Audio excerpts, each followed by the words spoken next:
Hai guys, jadi aku mau cerita tentang pengalaman horor yang pernah aku alamin pas tinggal di apartemen tua 2 tahun lalu. Sumpah, ini beneran kejadian dan sampai sekarang aku masih merinding kalau inget. Jadi, waktu itu aku baru pindah ke Jakarta buat kerja.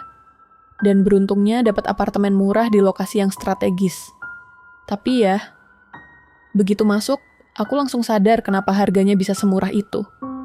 Apartemennya tuh udah tua banget.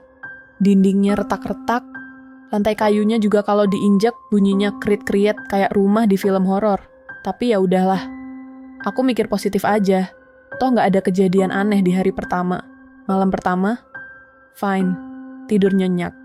Nggak ada yang ganggu.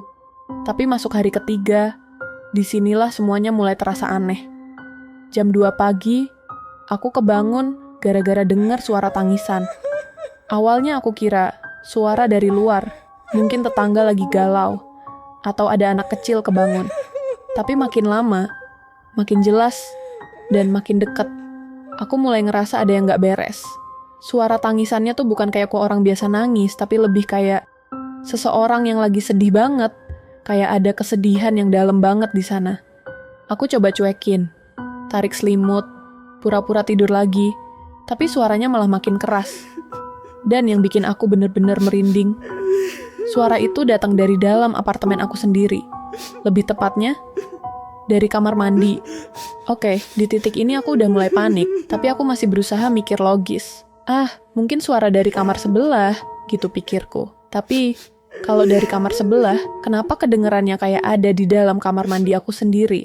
Akhirnya aku coba bangun, dengan langkah super pelan, menuju kamar mandi. Aku buka pintunya, kosong, gak ada siapa-siapa, gak ada suara. Hening banget. Aku langsung buru-buru nutup pintu lagi, balik ke kasur, dan berusaha tidur. Tapi ternyata ini belum selesai. Beberapa menit kemudian, suara tangisannya balik lagi. Tapi kali ini lebih dekat, lebih keras. Dan suaranya bukan dari kamar mandi lagi. Suaranya ada di depan pintu kamar aku. Detik itu juga, aku ngerasa darah aku dingin. Aku bener-bener ketakutan, tapi juga penasaran. Dengan tangan gemeter, aku jalan pelan ke arah pintu dan aku buka. Dan aku lihat dia.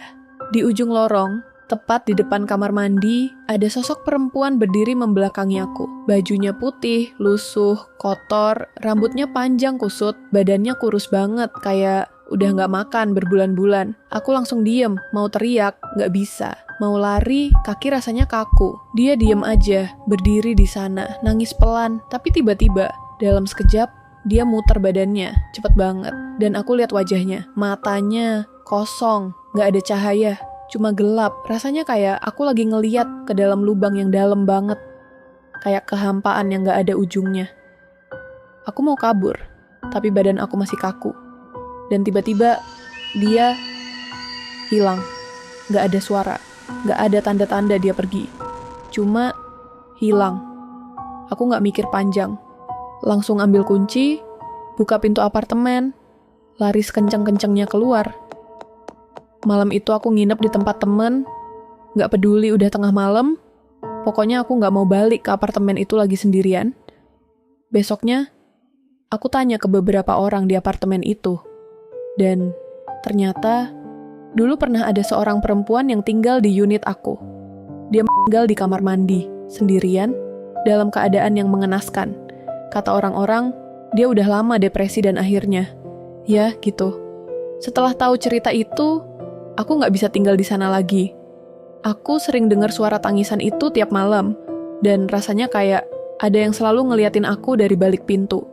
Akhirnya, aku memutuskan buat pindah, dan sumpah, itu keputusan terbaik yang pernah aku ambil. Dan sejak saat itu, aku gak pernah lagi dengar suara tangisan itu. Tapi rasa takut yang aku rasain malam itu, bakal selalu aku inget.